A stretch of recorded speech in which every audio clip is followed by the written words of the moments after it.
आष्टा नगरपालिकेची काल निवडणुकीचं मतदान झालं आणि या निवडणुकीच्या मतदानामध्ये एकूण शहरामध्ये असणारी मतदारसंख्या 30,574 आहे आणि झालेलं मतदान 22,864 आहे।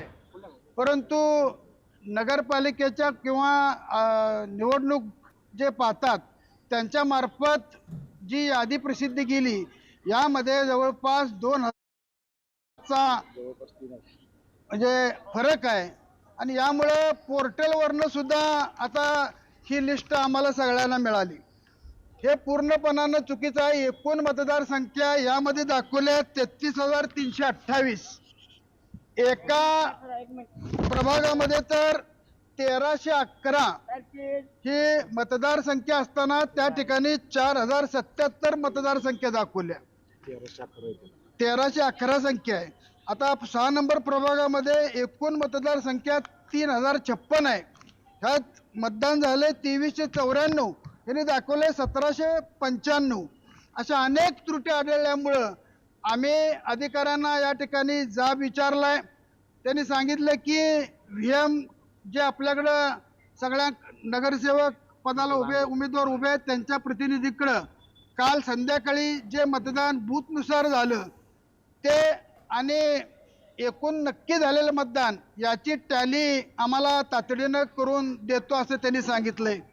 आम्ही मागणी केली हे आकडे ज्यांनी प्रसिद्ध केले त्याच्यावर पहिला कारवाई करा, कारण हे पूर्णपणानं चुकीचं आहे। कारण असं जर होत असेल तर लोकशाहीला खऱ्या अर्थानं काळिमा फासणारी ही घटना आहे आणि यासाठी आमची दुसरी मागणी CCTV या ठिकाणी सगळीकडे असले पाहिजेत आणि CCTVची मोठी स्क्रीन ही 2 स्क्रीन किमान बाहेर 24 तास चालू पाहिजेत।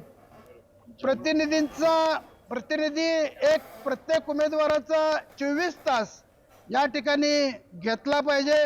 त्यांनी ती मागणी मान्य केलेली आहे, पण हे झालेली गोष्ट पूर्णपणानं लोकशाहीला काळिमा फासणारी आहे आणि जामर सुद्धा एक या भागामध्ये बसवावा अशी आमची मागणी आहे।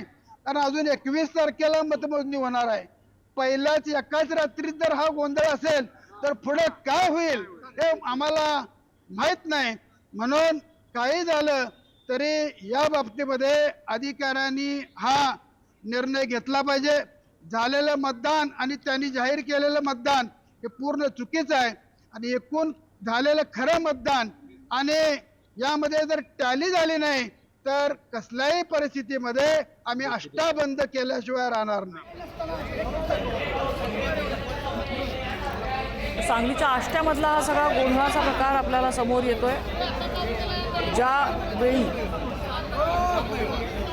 निवडणुकीचा निकाल हा 21 तारखेला पुढे ढकलला गेला त्यावेळेला विरोधकांनी आरोप केलेले होते आता EVMचं रक्षण करणं हे सगळ्यात मोठं आव्हान असेल अशी शंकाही त्यांनी बोलून दाखवली होती आणि असेच काहीसे आरोप या आष्टीमध्ये होताना दिसत आहेत। 2,000 मतदान वाढलेलं आहे असा आरोप शरद पवारांच्या राष्ट्रवादीने केला आहे। मात्र गोपीचंद पडळकर यांनी त्यावर जयंत पाटलांकडे बोट दाखवलंय। आपला पराभव स्वीकारता येत नाही त्यामुळे EVMकडे बोट दाखवायचा हा प्रयत्न आहे असा आरोप गोपीचंद पडळकरांनी केला आहे।